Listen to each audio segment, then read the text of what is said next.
in its essence is not a something. It is a somebody. His name is Jesus Christ. When truth is called alive, the lights go out, darkness falls, and indeed, if your light is darkness, how very deep will the darkness be? All the words in this book can be compressed into one word, the eternal word, Jesus the Christ.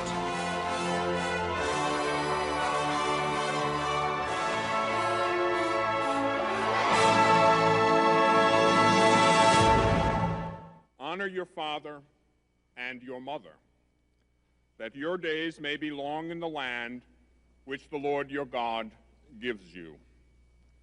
Honor your father and your mother. Many times in the past, I have said that I believe that two of the most beautiful words in all of language are mother and father.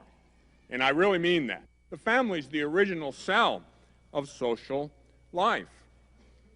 It is the natural society in which husband and wife are called to give themselves in love and in the gift of life.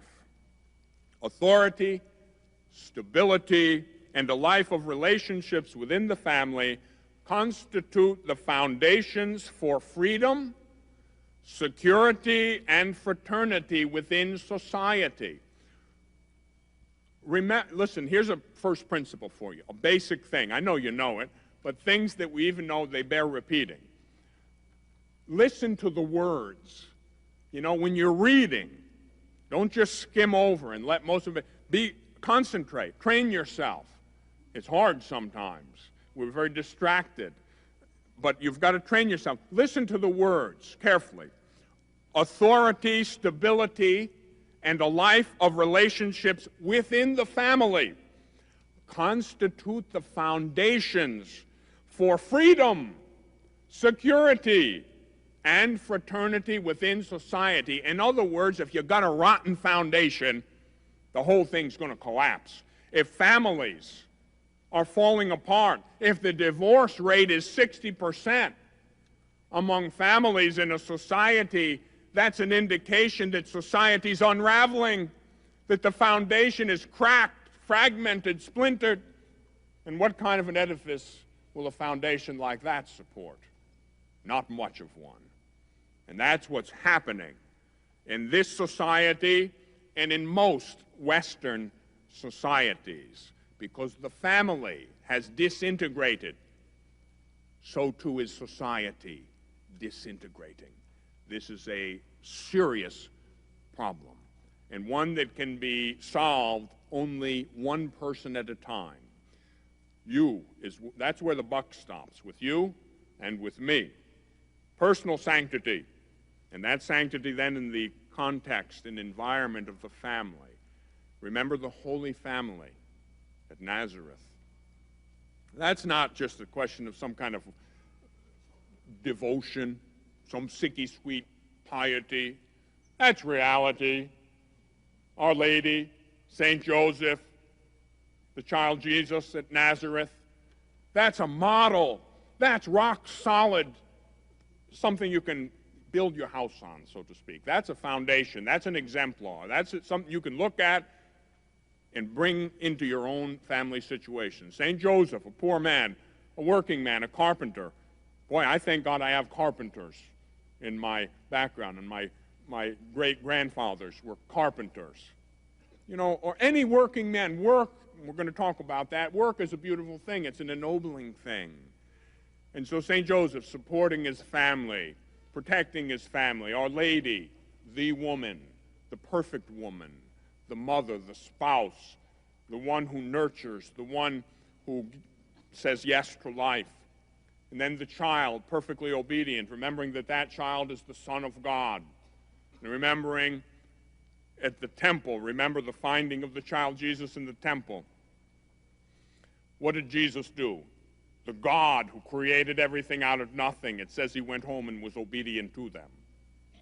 If the Son of God could go home and be obedient to his parents that were given to him, a stepfather, Joseph was his stepfather, not a natural father, Mary was a natural mother, he went home and was obedient to them. Now, I know there are some children here today, and let me just say a word to the children. It's for the adults too. But this fourth commandment, in a very special way, is your commandment. It's a commandment God has given to you very, very especially, just for you.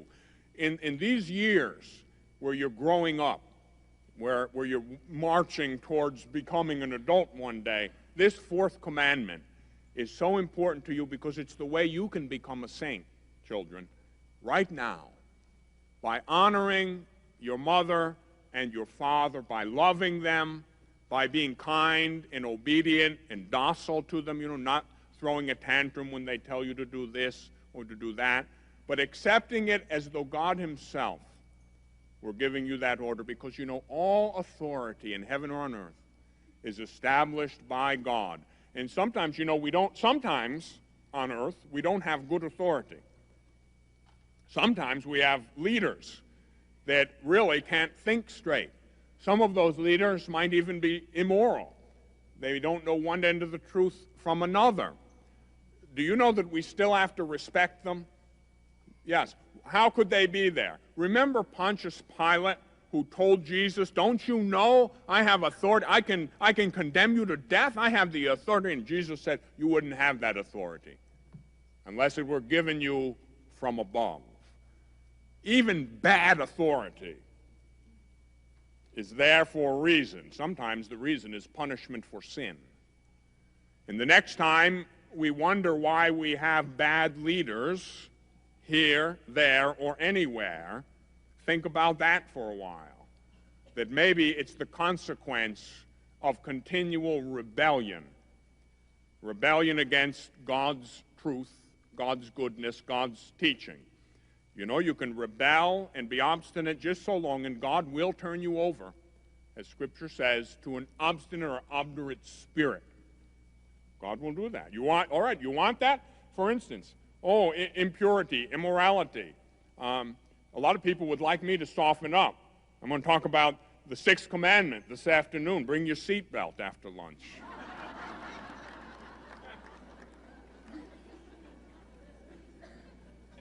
A lot of people would like me to soften up. Oh, Father, take it easy. We don't believe all that kind of stuff like we used to. You have to be more moderate. You can't be so radical. The truth is radical. The teaching of Jesus Christ is radical, and it's the same yesterday, today, and forever in its essence. And what we're dealing with is the essence of the faith. I rarely deal with disciplinary matters, things that can change. Once in a while I do, but I tell you that that's what I'm dealing with. And I tell you that, yes, 50 years ago, we celebrated Mass in Latin. Today in the vernacular. All right, those things can change, but certain things can't change. Morality can't change. Men and women change, yes. Our perspective, our way of acting changes for the better or for the worse. But the morality is absolute and objective, and we are to conform our way of acting to that objective and absolute norm of what is right and wrong, what is moral, not what is immoral. And so, yes, a lot of people would like me to water some of that down, but I ain't going to do it.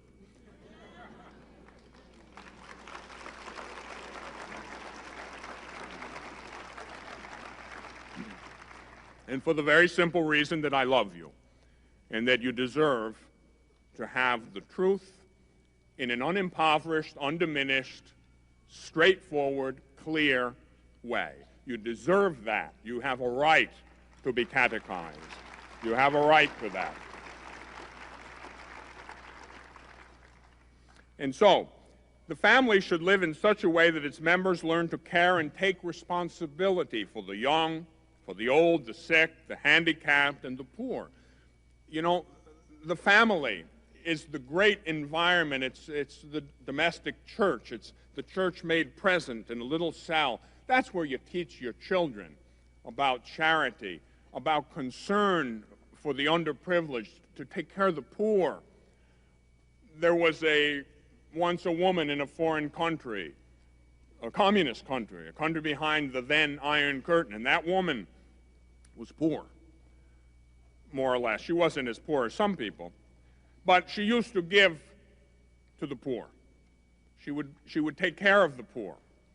And her children saw that example day in and day out. One of those children grew up to be Mother Teresa of Calcutta. Now, we all know that Mother Teresa of Calcutta will have a high place in heaven, no doubt. But I want to tell you something, her mother will have a high place in heaven. Because Mother Teresa learned all about taking care of the poorest of the poor from her mom. She learned about the faith at home.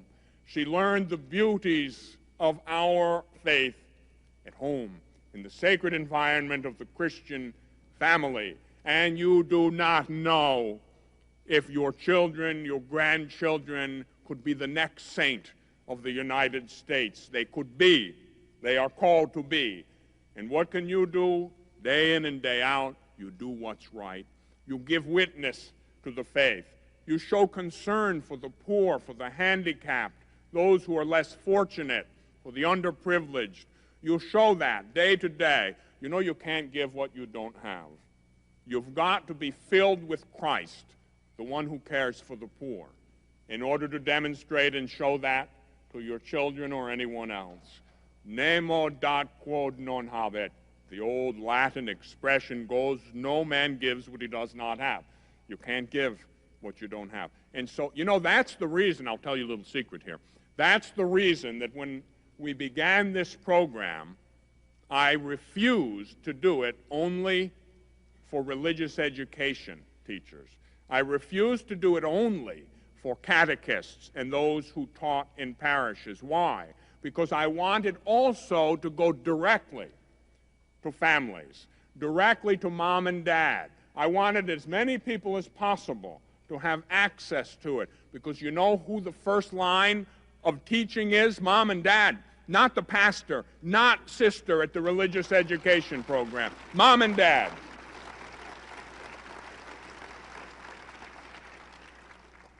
And so it's the mother and the father who teach their children the faith. That's built right into the very essence of the family. Yes, to be open to life, to conceive and bring forth new life. Yes, that's certainly about, that's what marriage is about, what being a mom or a dad, yes. But then what do? Then the child sees the light of day, and then what do? Well, you take care of them, you educate them. And so the family has to live in such a way that the children are given that daily example. It's almost like it's the air you breathe. Many, many people, some wonderful sisters that I know, they're probably here, from Ireland. You know, they said when they grew up, that was what they got at home. You know, what they got later in their learning in the convent, well, it was no surprise to them. They had breathed the air of the faith since the day they were born. And that's the way it should be in every family. Provide an atmosphere that doesn't have polluted air, but has the holy air of the faith. Remember who the Holy Spirit is. He's the breath of God. Ruach HaKodesh, the breath of God. That's the Holy Spirit. And if you're filled with the Holy Spirit, the very breath of God will permeate the atmosphere of your home and your family, and your children will be built up and come to maturity in that healthy, wholesome atmosphere of a Christian family. The importance of the family for the well-being of society. I've touched on that already. If families aren't strong and vibrant and healthy and rooted in the truth, then society will not be that way either. The political community has a duty, an absolute duty, to honor the family, to assist it, and to ensure especially, I'm going to give you a list of things that the government has to do for families. It has to ensure the freedom to establish a family, have children and bring them up in keeping with the family's own moral and religious convictions. The government has to ensure that you have that right. Also, it has to ensure the protection of the stability of the marriage bond and the institutions of the family. And the marriage bond isn't protected when all you have to do to get a divorce is go in and say, I want a divorce. That doesn't help to ensure the marriage bond. And it has to ensure the freedom to profess one's faith, to hand it on, and to raise one's children in it with the necessary means and appropriate institutions. It has to ensure the right to private property, to free enterprise, to obtain work and housing, and the right to emigrate. It has to ensure, in keeping with the country's institutions, the right to medical care, assistance for the aged, and family benefits. It has to ensure the protection of security and health, especially with respect to dangers like drugs, pornography, alcoholism, etc. The government is supposed to protect the members of society from those things, not look the other way, not pretend it's doing things, but really not be doing anything effective, really. Let me tell you something. If we wanted to stamp out pornography, child pornography, all kinds of things, drugs, drug trafficking, if a country that can send men into outer space can't take care of problems like that, there's something very wrong someplace. Let me tell you something. If we wanted to get rid of those things, we'd darn well get rid of them. Part of the reason that we're not getting rid of them is that we don't want to badly enough. We talk a good story, but we don't put our money where our mouth is, so to speak. We have to do it.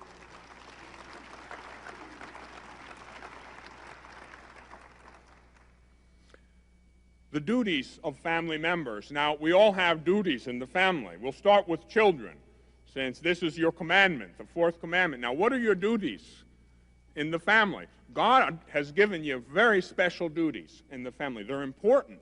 They're very, very important. And when you carry out these duties in your family, you're helping your family and all of society. Children have to be told these things. Children are not unimportant. We know that. They're enormously important. Children need to be given respect. Just like parents need to be respected by children, children need to be respected in their own way by parents as well.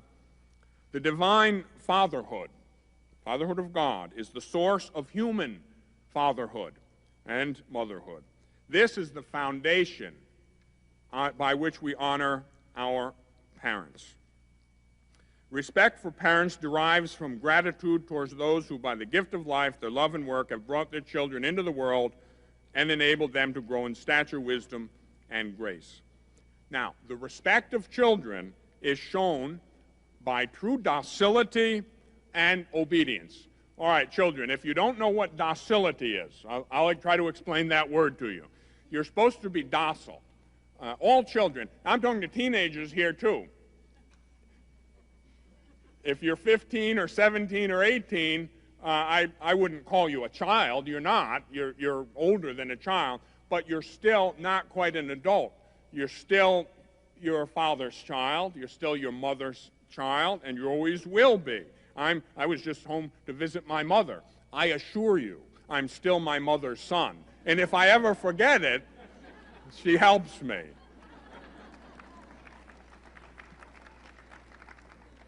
So, children show their respect to their parents by true docility. Well, that word docility, it means being open and ready to do what your parents want.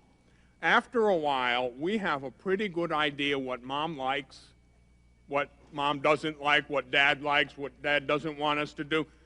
Even little children pretty quickly get an idea of what's right and wrong, what their mother and father want them to do. Now, children, you have to anticipate that. You have to have a desire to please mom and dad. When they require of you certain things, if you have a job maybe, to do this little thing in the house, wash the dishes or bring out the garbage, that was mine. I used to have to bring out the garbage. My mother didn't require too much of me. I had little jobs. But amazing how many ways you can mess that up. I came up with so many ways to duck out, and it was no big deal. To be docile, to be ready to do what Mom and Dad want us to do. And obedience. Jesus, when he was a child, even though he was God, was obedient to St. Joseph and the Blessed Mother. Jesus was obedient to the human parents which God provided for him when he walked on this earth. Now, if the Son of God could be obedient, who do we think we are not to be obedient? To our mom and our dad when we're at home still, or to legitimate authority established by God. As long as a child lives at home, number 2217 says, as long as a child lives at home with his parents, the child should obey his parents in all that they ask of him when it is for his good or that of the family. Now, obviously we know that obeying legitimate authority concerns that which is reasonable and moral. Now, it doesn't happen very much, but if a parent or a step-parent or a relative or a government official would require things that aren't moral, obviously we have no need to obey that. We have, on the contrary, an imperative to do the opposite. In other words, if there's a law that says you will shoot your neighbor on every second Wednesday, obviously you don't pay attention to that. So there are certain exceptions to that, but those are exceptions. Normally, we are to have a docile, obedient attitude to legitimate authority, especially our parents. Children also should follow the reasonable directions of their teachers and all those that their parents entrust them to.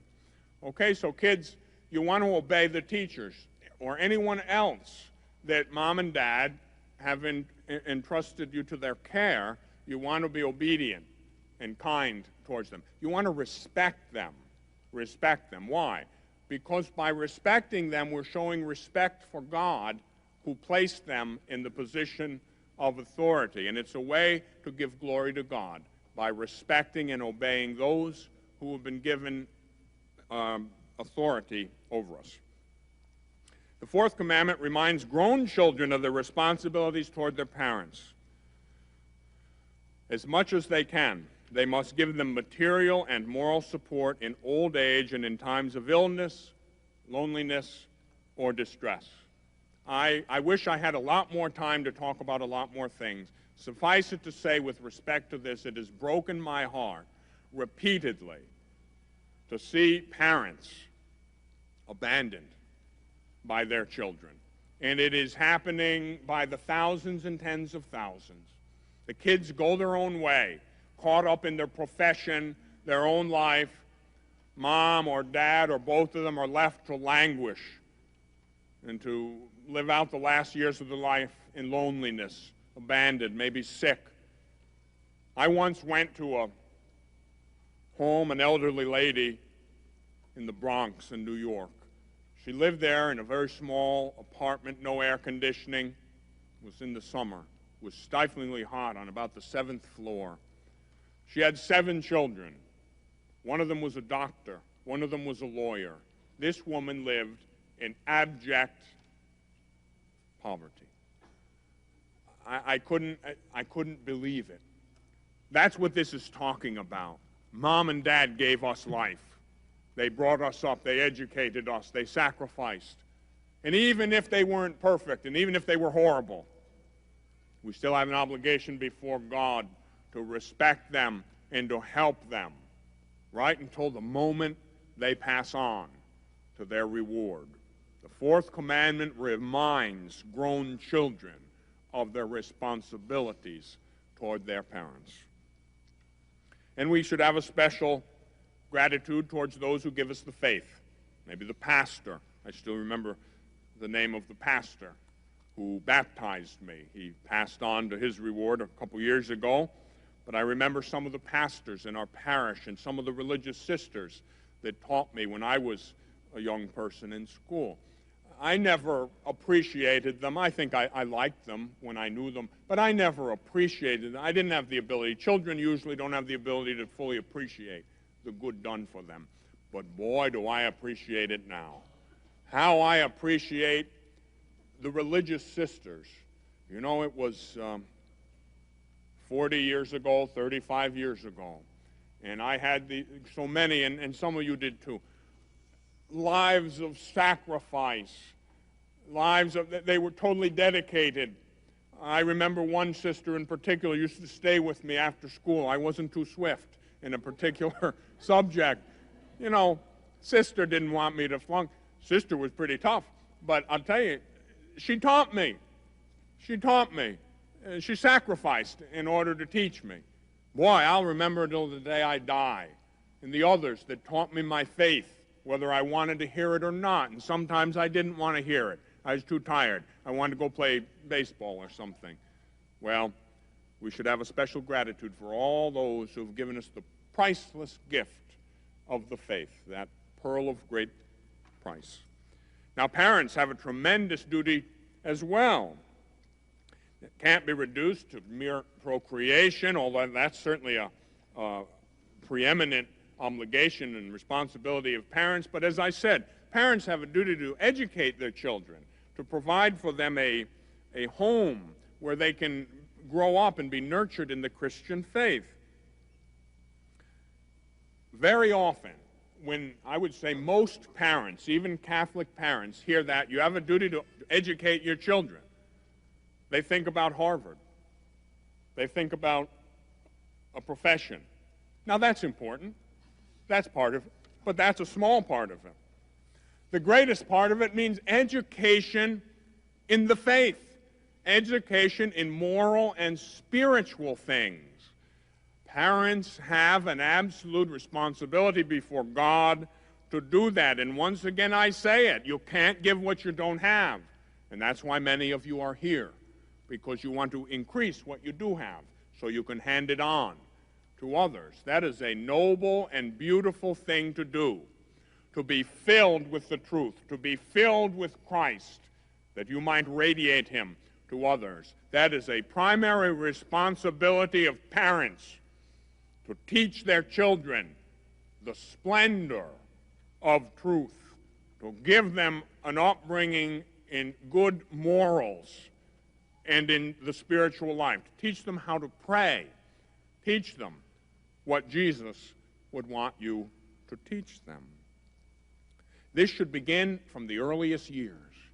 Oh, I can't even count the number of times parents have come to me in tears. Oh, Father, what am I going to do? My teenager is off doing this, that, and the other thing. I try to get him to go to Mass. He won't go. Very often, not always, but very often, when the parents were younger, like most of us, you know, they had other priorities. A certain wisdom comes with age, thank God, for most of us. When we're younger, we might not realize how important it is, and we don't stress it. But I tell you, you know, from the womb, you've got to be involved with spiritual things. While the baby's still within you, mothers, pray with the baby. Pray for the baby. Talk to the child in your womb. And I tell you that God can provide a medium of communication that transcends the merely rational. From the earliest moments, from the first moment of conception, talk to that baby, pray for that baby. And then when the child is born, make sure it's born into an atmosphere that's permeated with the faith, with prayer. Show the child in very simple ways from when they're a baby.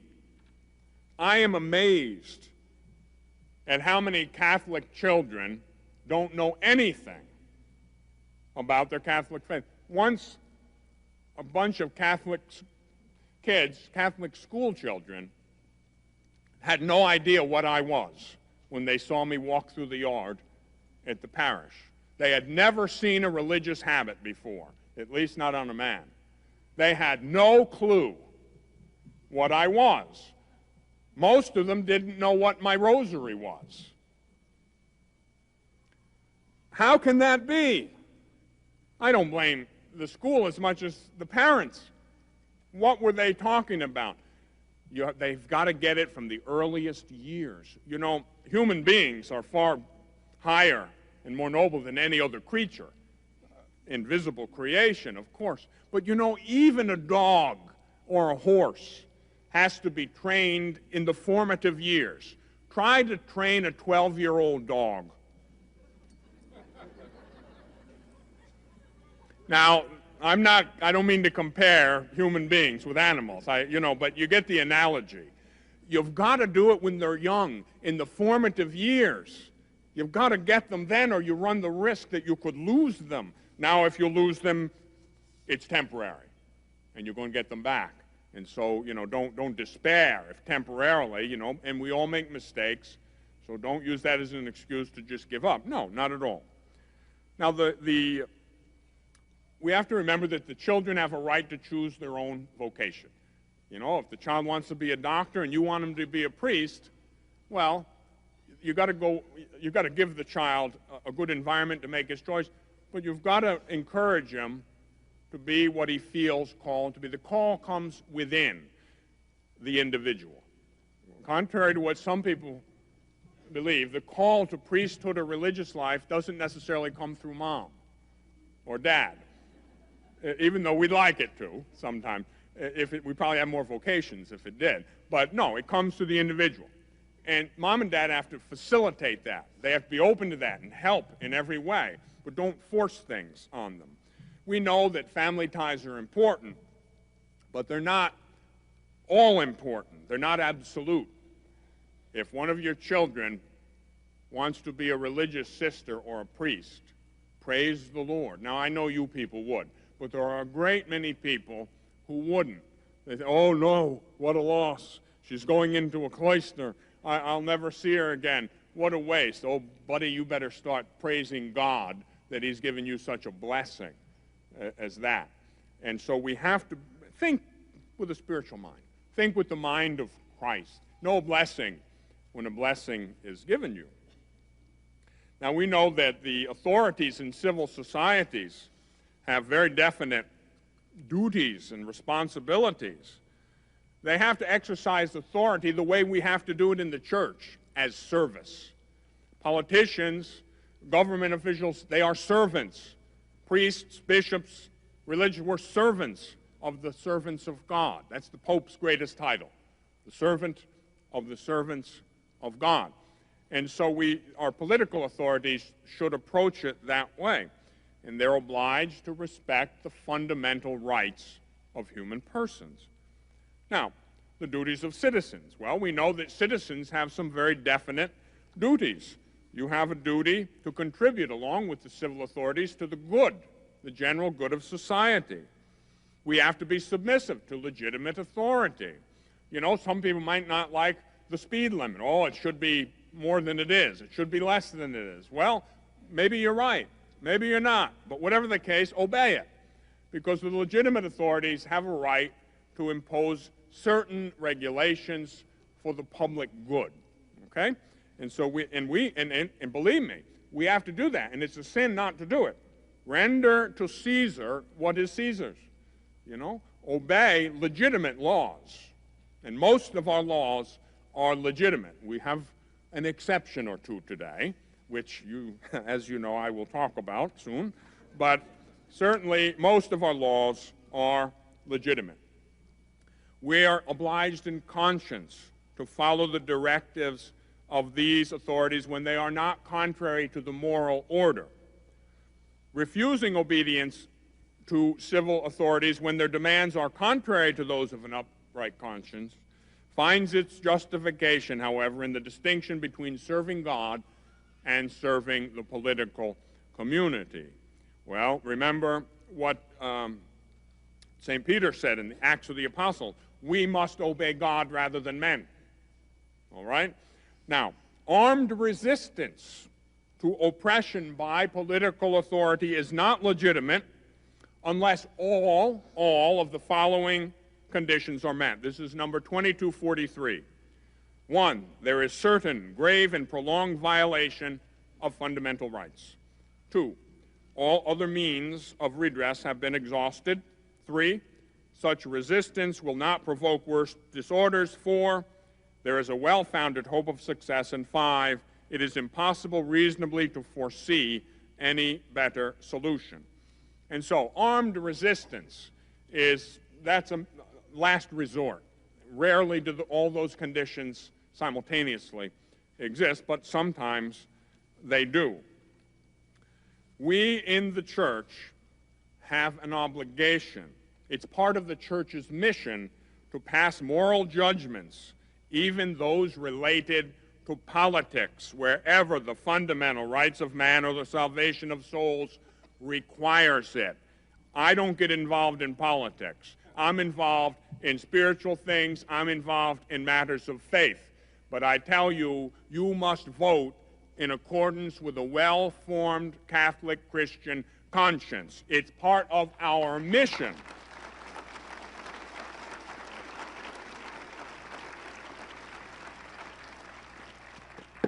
The vocation of voting, that's the title of an article that I published in our Sunday Visitor. We have reprints of it for you. So, the vocation to vote, it's a vocation, a call from God. Members of the church, form your conscience, vote your conscience.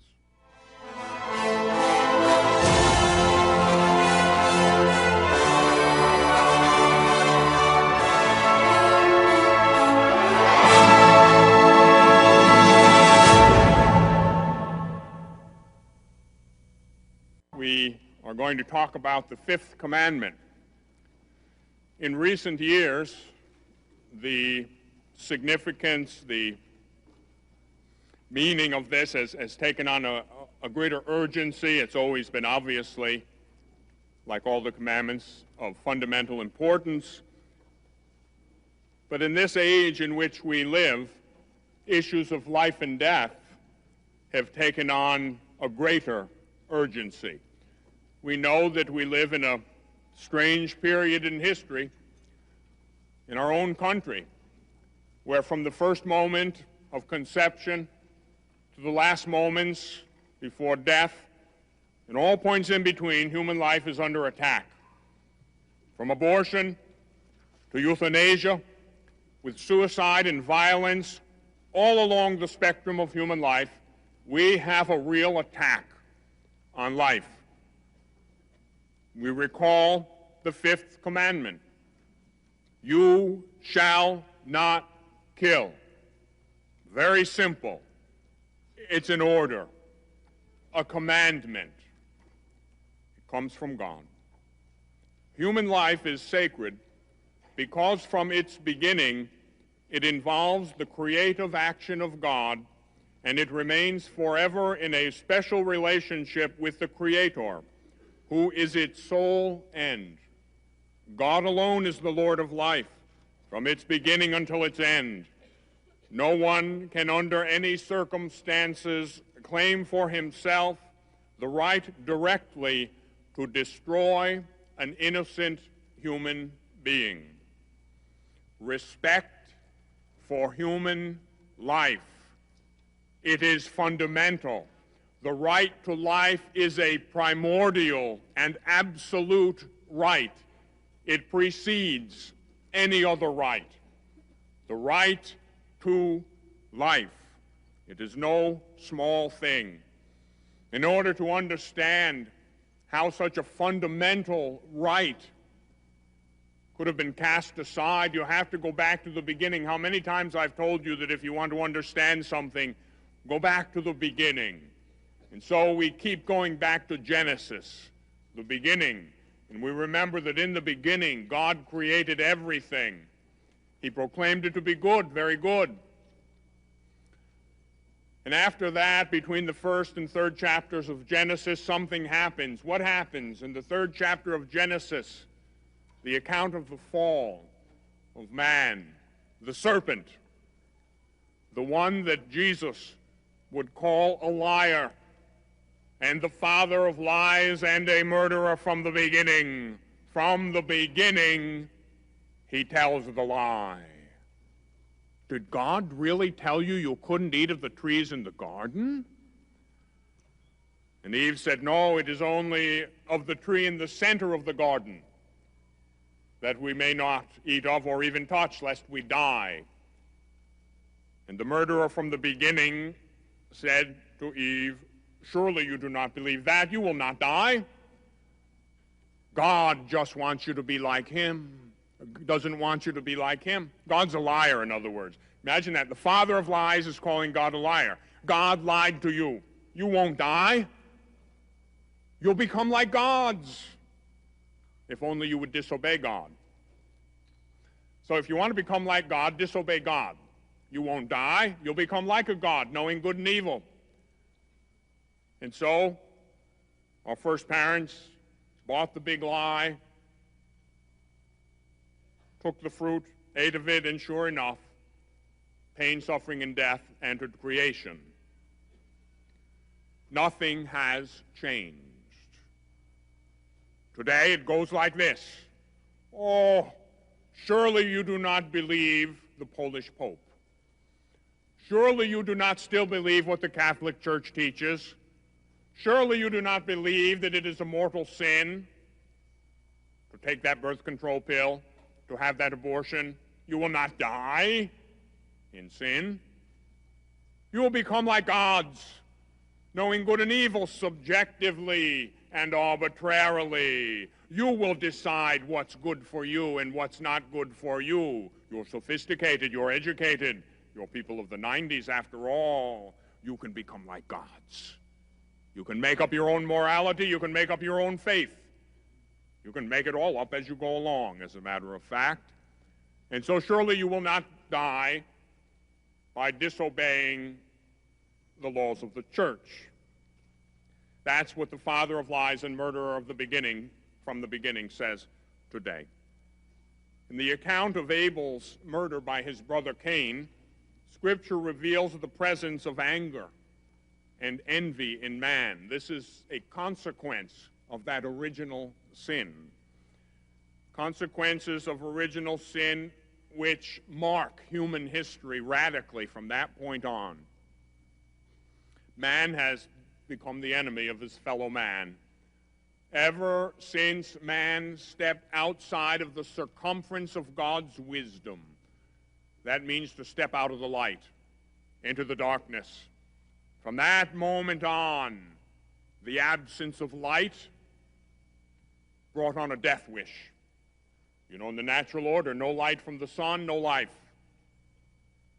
If the sun disappears, life will soon disappear as well. If the light of truth is obfuscated, blotted out, you begin to call the truth a lie and lies the truth. You invert those sacred poles of what's good and what's evil, calling evil good and good evil, truth a lie and lies the truth. That inversion of reality, like the transposition of the poles of an electrical current, calling the negative positive and the positive negative. What happens? Power fails. The lights go out. Darkness falls. And indeed, if your light is darkness, how deep, how very deep will the darkness be? And so, instead of life in the womb, we accounted something else. Instead of the murder of the innocent, we call it the benign-sounding phrase termination of a pregnancy. We call the truth of being a lie, and we take the lie of murder, and we exalt it as though it were the truth. And that inversion has begotten a death wish in 20th century Western man's world. We have a death wish, a latent death wish. The covenant between God and mankind is interwoven with reminders of God's gift of human life. It's a gift. Life is a gift. And we're reminded also of man's murderous violence. And God says, for your lifeblood, I will surely require a reckoning. Whoever sheds the blood of man, by man shall his blood be shed. For God has made man in his own image. Genesis chapter 9. The Old Testament always considered blood a sacred sign of life. This teaching remains necessary for all time. Scripture specifies the prohibition in the Fifth Commandment, do not slay the innocent and the righteous, Exodus 23:7. The deliberate murder of an innocent person is gravely contrary to the dignity of the human being, to the golden rule, and to the holiness of the Creator. This law of not taking innocent life, this law is universally valid. It obliges each and every person always and everywhere, and it admits of no exceptions. Now remember what we're talking about, the taking of the life of an innocent human being. In the Sermon on the Mount, the Lord recalls his commandment, you shall not kill, but he adds to it, as he often did, his prescription of anger, hatred, and vengeance. So now we're in the Fifth Commandment, remember. And so unlike when I was a child and I would examine my conscience, and not being very good at it, I suppose, I would say, well, Fifth Commandment, thou shalt not kill. I didn't do that this week, and so I don't have to tell the priest anything about the Fifth Commandment. Wrong. The Lord recalls that it concerns not just physical murder, but also adds the proscription of anger, hatred, and vengeance. Going further, Christ asks his disciples to turn the other cheek and to love their enemies. He didn't defend himself at a given point in time. He could have called down legions of angels in the Garden of Gethsemane, but he didn't. He was meek and humble of heart, and he told Peter, put up your sword. Those who live by the sword die by the sword. That being said, the Fifth Commandment clarifies the Church's teaching that there is a right to legitimate defense. Now, this is important. A lot of people don't understand this. The Fifth Commandment does not prevent people from legitimately defending themselves under certain circumstances.